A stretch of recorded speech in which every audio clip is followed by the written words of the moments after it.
Welcome back to Wrestle Logic, the channel where we break down the eras, logic, and history of professional wrestling. Today we're tackling one of the biggest debates in WWE history, which was better, the Attitude Era or the Ruthless Aggression Era. And while the Attitude Era gets all the hype, I'm here to tell you why the Ruthless Aggression Era was actually better. Let's get into it. The Attitude Era was wild, chaotic, and unforgettable, but the Ruthless Aggression Era took everything WWE had learned and refined it into something even stronger. While the Attitude Era thrived on shock value and edgy storylines, the Ruthless Aggression Era built a foundation of wrestling excellence, new stars, and long-term growth that carried WWE for years.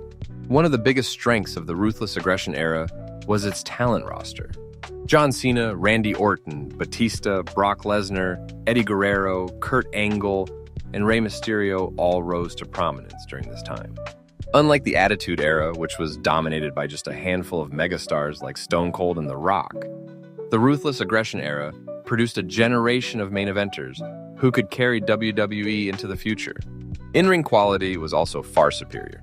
The Attitude Era was filled with fun brawls, hardcore matches, and short segments, but the Ruthless Aggression Era delivered some of the best technical and storytelling matches in WWE history. From Shawn Michaels' comeback classics to Kurt Angle's masterpiece bouts and Eddie Guerrero's emotional victories, this era consistently gave fans matches that stand the test of time. Another reason the Ruthless Aggression Era stands tall is the rise of new storytelling. While the Attitude Era often relied on shock factor, swerves, betrayals, and wild gimmicks, the Ruthless Aggression Era gave us layered rivalries and career-defining arcs. Cena's rise from rapper to face of the company, Orton's transformation into the legend killer, and Batista's split from Evolution are just a few examples of stories that had lasting impact. The women's division also benefited tremendously during this time. While the Attitude Era often reduced women to eye candy and gimmick matches, the Ruthless Aggression Era introduced stars like Trish Stratus, Lita, Mickie James, and Beth Phoenix, who brought athleticism and character depth to the division. This laid the groundwork for the women's revolution that would follow years later. SmackDown 6 era is another highlight.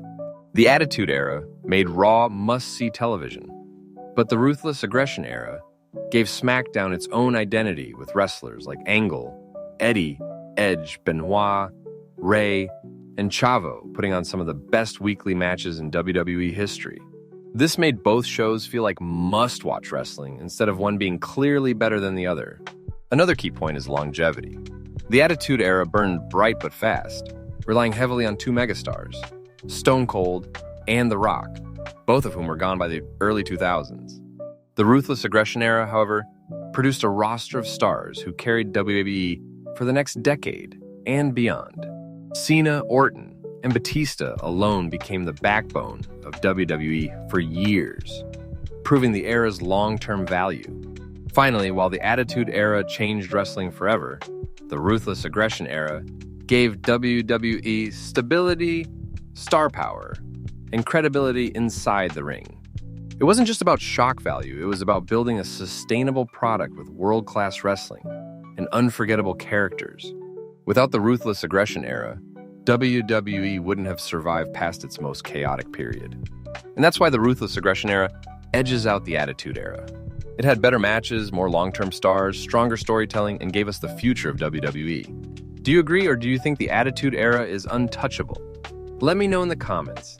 Hit that like button, and subscribe for more deep dives right here on Wrestle Logic. Until next time, keep thinking logically about wrestling.